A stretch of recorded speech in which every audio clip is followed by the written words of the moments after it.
بسم الله والصلاة والسلام على رسول الله خير المرسلين محمد صلى الله عليه وسلم تسليما كثيرا. So we left last session, and the last thing we left on was the passing away of the mother of the Prophet ﷺ, Aminah bint Wahab. And as we know, the mother of the Prophet ﷺ passed away in the transit between Yathrib and Mecca. So it was in a place called Abwa. The narrations say she fell ill, and they had to stop the caravan, and shortly after she passed away, the Prophet ﷺ was in the companionship of his mother, his grandfather, and the slave that belonged to his father, who he had received as inheritance from his father when his father passed away upon birth, by the name of Barakah. And we discussed the importance of Barakah and her role in the Prophet ﷺ's life. And we also discussed the role she played later on. It's worth noting that she was one of the few people who narrated the appearance of the Prophet ﷺ. So if it wasn't for her and someone else, they were the two main narrators that, narrated the appearance of the Prophet ﷺ. So without these two people, we wouldn't have known how the Prophet ﷺ looked. She was also the person who was the closest to the Prophet ﷺ in his childhood, and she was with him from the moment of birth until he passed away. She never left his side, to the extent that she passed away 6 months after the Prophet ﷺ passed away.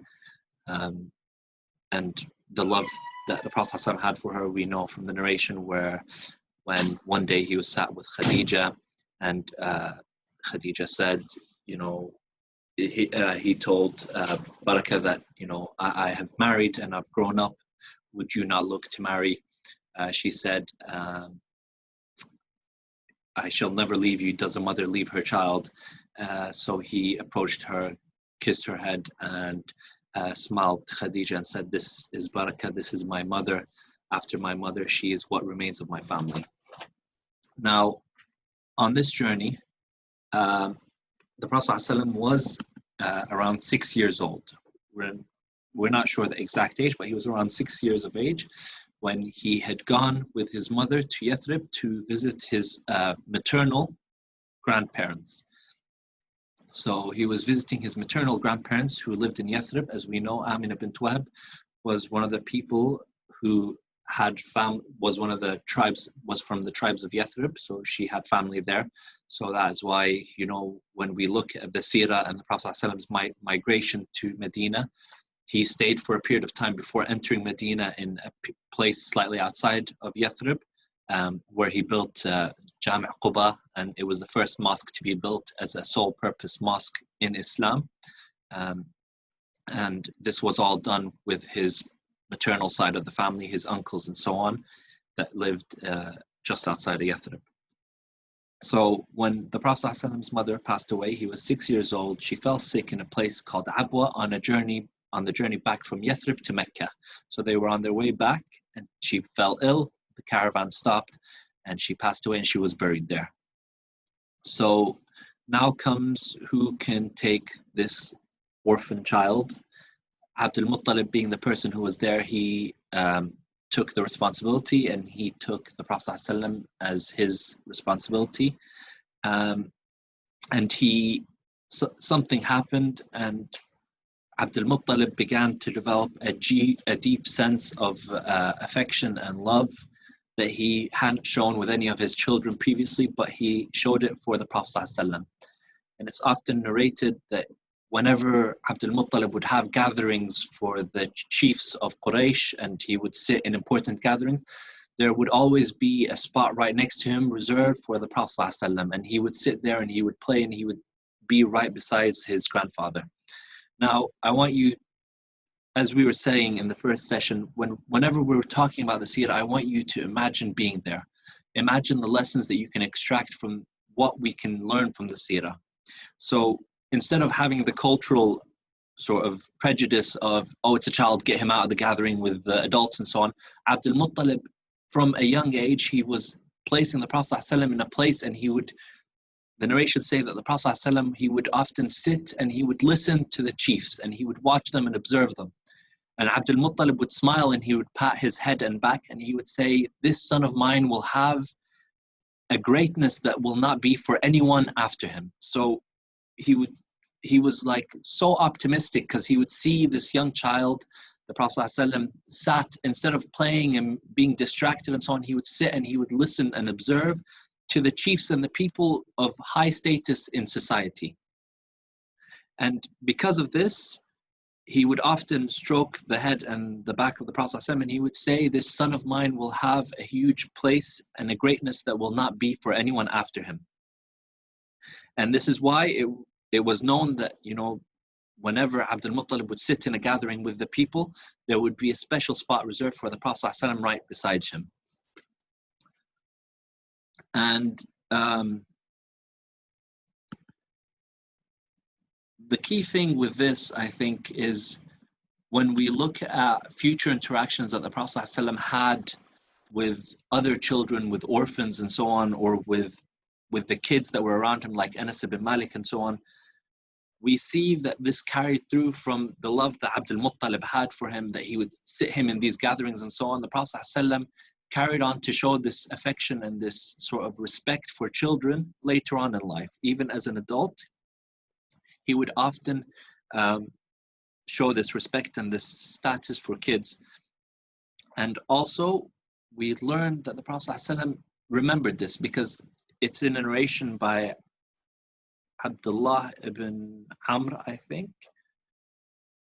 Yeah, so it's a narration by Abdullah ibn Amr where the Prophet ﷺ sat them down and he explained to them that this specific incident where when he was sat, he was listening to the chiefs, and his grandfather came up to him, smiled, stroked his head, and he said, this son of mine will have a rare greatness. Now, not too long after the passing away of his mother, we said his mother passed away when he was 6. 2 years later, when he was 8 years old, 2 months and 10 days, his grandfather passed away. So already you see that the Prophet ﷺ has experienced such trauma even as a child, where he's gone from losing a father that he's never met to losing the only source of comfort he had, his mother, and then losing his grandfather who had taken him on and would show such love for him. So it was then a matter of who will take the Prophet ﷺ. Now, while financially Abu Talib was very poor from amongst his brothers, he was the brother of Abdullah, the father of the Prophet ﷺ. He was the brother from the same mother, so he was from the exact same family unit, if you will. And Abu Talib was known to be one of the brothers who was down on his luck. He didn't have much in terms of finances. He was very poor, and he had many children, to the extent where his children were given to his other brothers to take care of their affairs and so on. And this is why when we start talking later on in the Seerah, we see that Sayyidina Ali, who was the son of Abu Talib, was actually raised by the Prophet ﷺ, and he was in the household of the Prophet ﷺ, because Sayyidatna Khadija had the means, whereas Abu Talib was very poor and he couldn't afford it to raise his own children, so he had to give custody to others. But we see that Abu Talib, when he received custody of the Prophet ﷺ, he found such a blessing and a barakah in the presence of the Prophet ﷺ that he refused to relinquish custody of the Prophet ﷺ.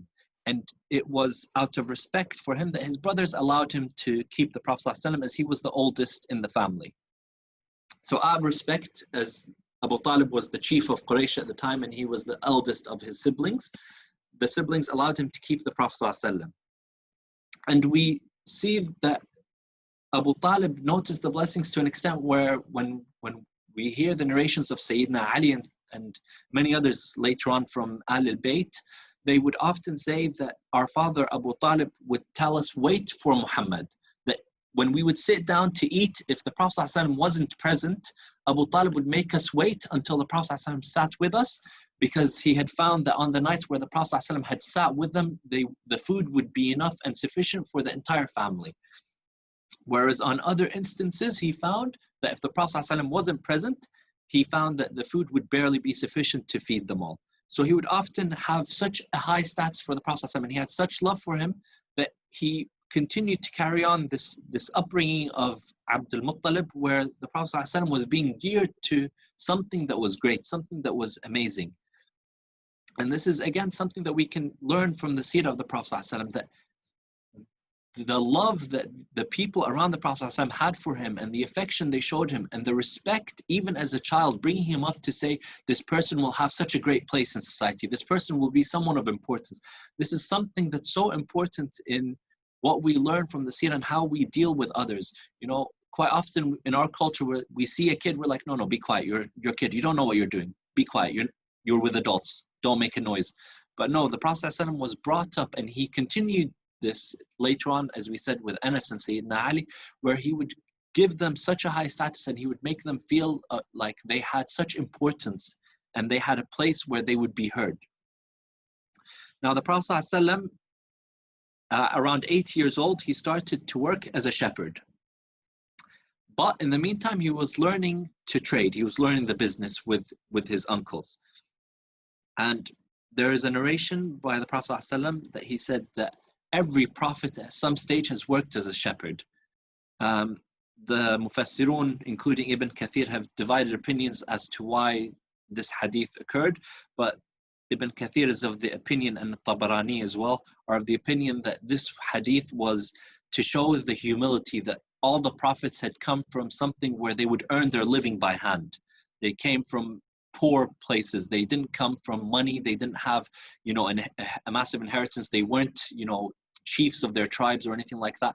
Although they came from a lineage that was known and they were known by their people and respected, they actually came from humble beginnings where they would have a trade which worked by hand, so a shepherd or something of the kind. There is an incident that was quite important, and the Prophet ﷺ narrates it, and Abu Talib used it, and he would often quote it later on in life, where the Prophet ﷺ, when he was around 12 years old, Abu Talib decided to go on some business to Sham, to Syria. And before he left, he was saying his goodbyes and everything. The Prophet ﷺ came up to him and he said, "Ila man takiluni, ila la wala ummun li wala abu." So he said, to who will you leave me to? You're leaving on this business and you're the person who's been taking care of me. So who will you leave me when I have no mother or father? And the narrations say that Abu Talib, based on this, he felt a compassion and a tenderness in his heart towards the Prophet ﷺ, so he agreed to take him with him. On their journey, they reached the borders of Syria, a city called Busra, and the caravan was approaching and they saw an oasis, so they decided to rest at the oasis. As they were approaching, there was a monk who used to have a place of worship in the mountains. So he saw the caravan approach and he watched it. And he watched as a cloud traveled with the caravan the entire way from its approach until they arrived at the oasis. And it continued to move with the caravan until it came to settle upon a specific tree. When he looked at that tree, he saw that the Prophet ﷺ, a small child, was leaning against the trunk of that tree. So he sent for the caravan and he said, I have arranged for you a great feast.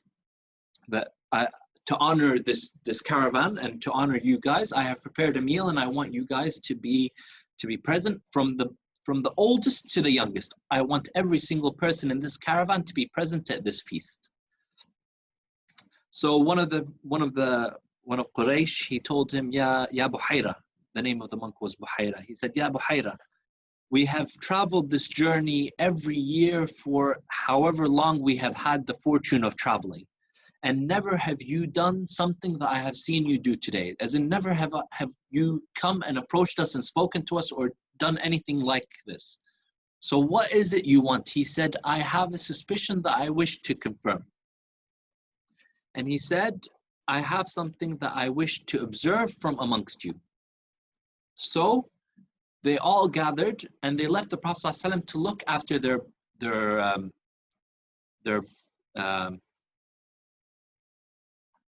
left the Prophet ﷺ to look after their belongings, and the Prophet ﷺ was sort of left aside, and the monks, you know, he was looking for this young boy and he couldn't find him. So he said, you know, I said for you all to be present, you know, from the oldest to the youngest. I feel that there is someone missing. I have seen him in the caravan, but I'm not seeing him in the gathering. So one of them said, oh, it is Muhammad ibn Abdullah. So one of Quraysh, one of the leaders of Quraysh said, we have all sat down and Muhammad ibn Abdullah ibn Abdul Muttalib is with our belongings. This cannot be. So he went and he brought the Prophet ﷺ and he sat him next to his uncle, Abu Talib. And as the Prophet ﷺ was eating and so on, the monk began to observe the Prophet ﷺ, and he was watching him very intently. So he called him forwards and he sat him by his side. And he said, As'aluka billati wal Uzza, because this was something that he'd observed from the caravan, that they would swear by Allat and Uzza, which are two of their idols that they had in Mecca. So their supposed gods. So he said, As'aluka billati wal Uzza. He said, do not ask me by Allat wal Uzza. Do not ask me by something that I have never prostrated to. So he said, As'aluka billah, that I ask you by Allah instead. You know, I have some questions for you and I want you to answer them honestly. So the Prophet ﷺ agreed. So he started to ask him all these questions, and the Prophet ﷺ would deny some and he would approve of some, and he would converse and answer the monk. And then the monk asked to look at his shoulder. And he saw that the Prophet ﷺ had the seal of prophethood, a small birthmark on his shoulder, and it was foretold to all the tribes of the Israelites and the Christians. It was foretold by all the prophets that came before him that there will come a messenger. He will have these characteristics. He will be like this, and he will have a mark on his shoulder that will be the seal of prophethood. So after he saw this, he took Abu Talib aside and he said, "Ma huwa mink," pointing at the Prophet ﷺ. What is he to you? So Abu Talib said, "He is my son." So he said, "Ma huwa bibnik, wa ma yanbaghi an yakuna abuhu hadha hayya." That he's not your son. He's something. He's related to you, but in another way, and he should not have a parent who is alive. So already we see that the prophecies that the Christians and the Jews had received were detailed enough, and they knew even that the Prophet ﷺ would be an orphan, he would be illiterate, he would have all these characteristics, and they knew it beforehand. So they knew that the Prophet ﷺ would have all these characteristics. And he said,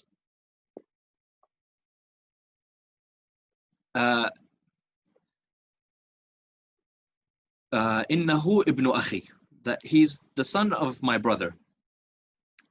And he said, "Ma fa'ilu abuh," that what is his dad doing? He said he died whilst his mother mata wa ummuhu hubla bih, that he passed away, his father passed away whilst his mom was still pregnant with him. So the monk said, "قد صدقت ارجع بابن أخيك إلى بلاده واحذر عليه اليهود فإنه كائن لابن أخيك هذا شأن فاسرع به إلى بلاده." And so he told him, take him back to whatever country he came from, take him back to his home. For your son, or the son of your brother, he is a creature with a status and a reputation that will precede him, and it will be something of such importance. And he said, hasten and return.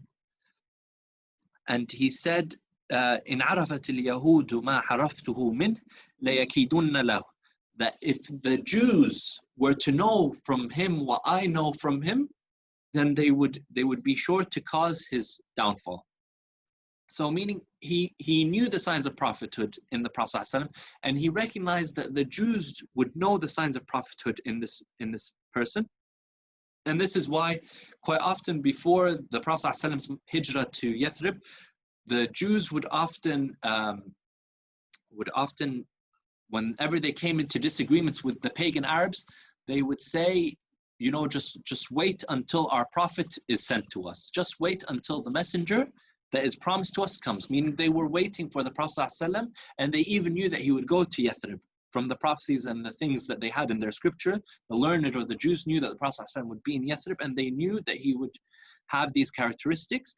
And this is why the monk told him, return with your boy, return with the boy, the son of your brother, for if the Jews knew from him what I know from him, they would be sure to cause his downfall.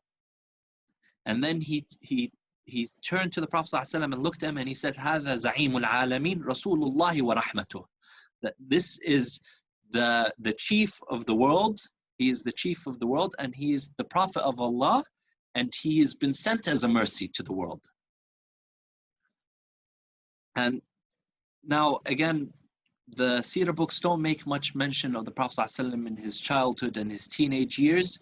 It's just a few isolated incidents, and a lot of them, how authentic they are is questionable, and many of the scholars refute some of them.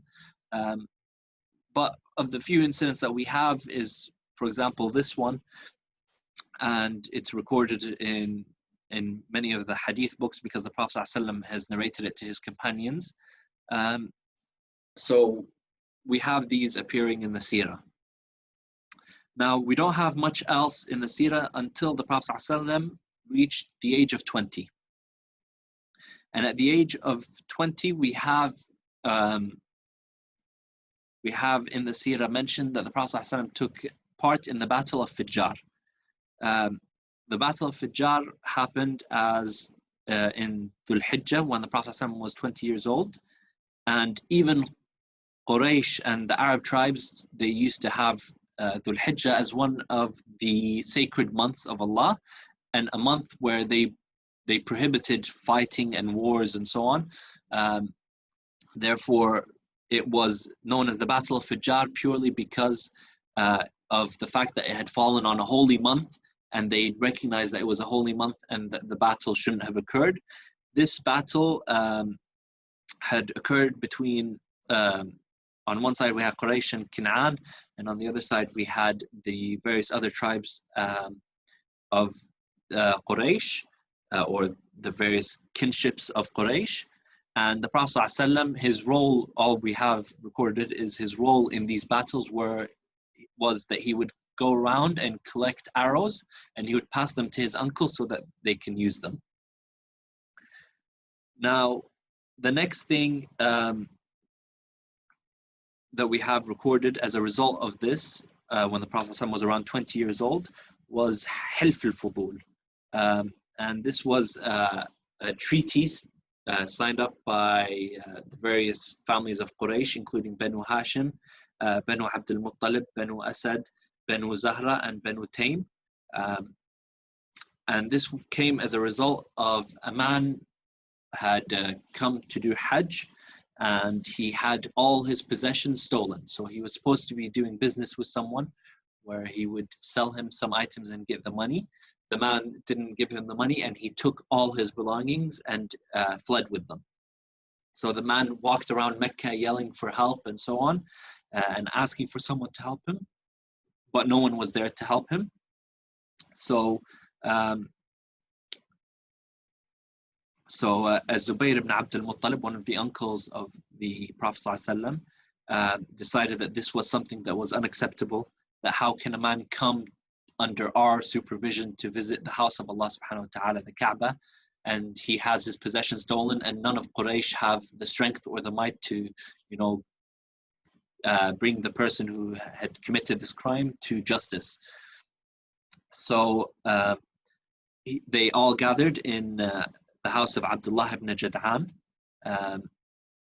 and they came up with Hilf al-Fudul, the treaty that would join those four houses of Quraysh, would join them together to make sure that any wrongdoing or anything like that that happened in the Kaaba or in Mecca would be would be sorted out, and it would be looked after by the entire tribe of Quraysh, as it was their role as, guardians and custodians of the Kaaba to care for the people who visited it.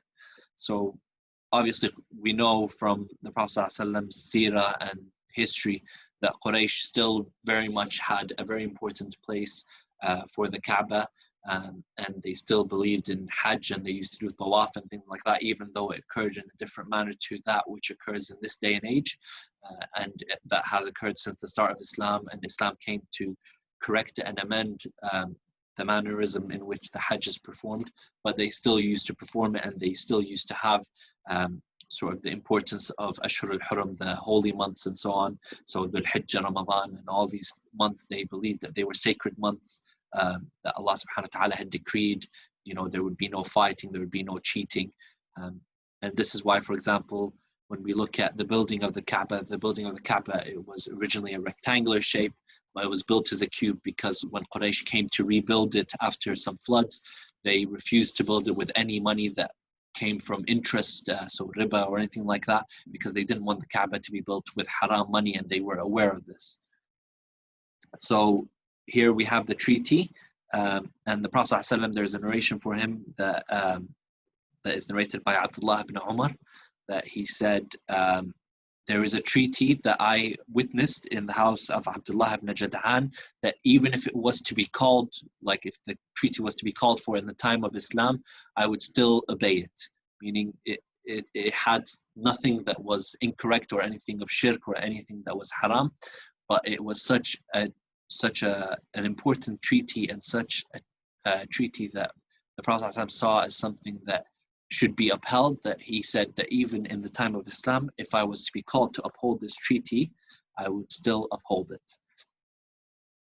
So the Prophet ﷺ, as we said, he was a shepherd, so he used to tend for the goats of Banu Sa'd, and he would often tend for the goats, and whatever he could earn in terms of money, he would use to buy goats, and he would then take these goats and try to sell them to Quraysh for a small profit. But unfortunately, he couldn't seem to make any money from it. But throughout his time working this job, this occupation, he became known as the trustworthy one, Al-Amin. And this is why, when the Prophet ﷺ first came out to say, if I told you there was an army behind this mountain, what would you say to me? They said, well, we would believe you. Of course, you're the honest one, the son of the honest one. You're trustworthy. We have never heard you speak ill or wrong or falsehood. So why would we not believe you? So at this stage, he was approached by Sayyidatna Khadija, and she asked him to carry out some trades that she had and for some possessions that was going up in one of the caravans to Syria. And she sent with the Prophet ﷺ a slave of hers called Seerah. And she told Seerah to observe the Prophet ﷺ. She had sent the slave as a spy. So the Prophet ﷺ, he went and he conducted his business as usual and everything. And Seerah was very impressed with how the Prophet ﷺ would interact with buyers and so on, and how he interacted with various other people. So when he returned back to Mecca, he told Khadija that, this person is something else entirely. He is someone who is right to be entrusted and to be believed.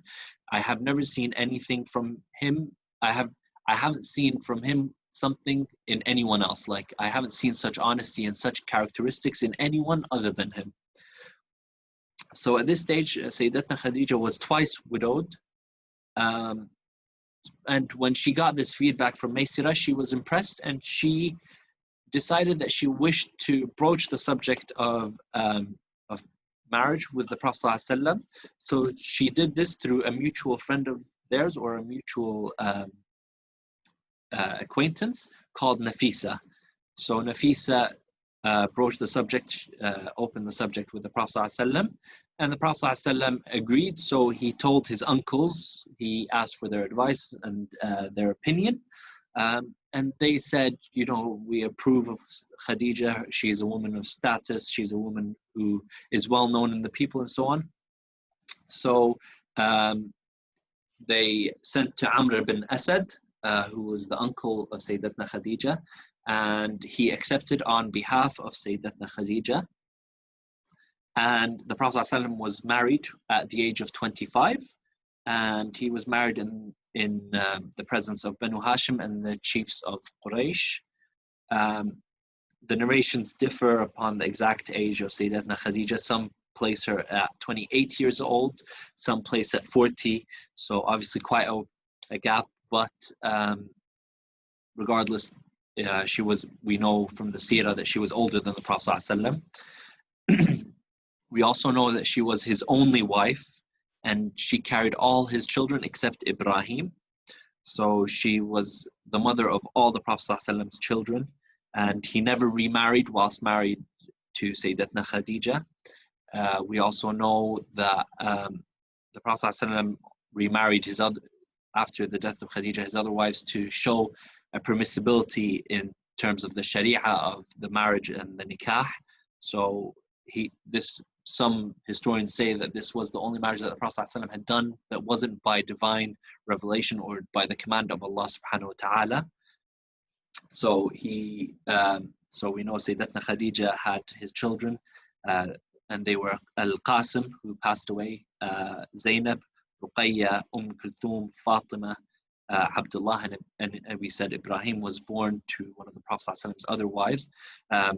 Al-Qasim, Abdullah, and Ibrahim were the only male children that the Prophet ﷺ had, and they all passed away as children. So they never reached a very old age. They were all children when they passed away, and they all passed away in the lifetime of the Prophet ﷺ. And we know that all the daughters of the Prophet ﷺ also passed away in his lifetime, except Sayyidatna Fatima, who passed away 6 months after the death of the Prophet ﷺ. And I think that's where we will leave it today, with the marriage of the Prophet ﷺ to Sayyidatna Khadija.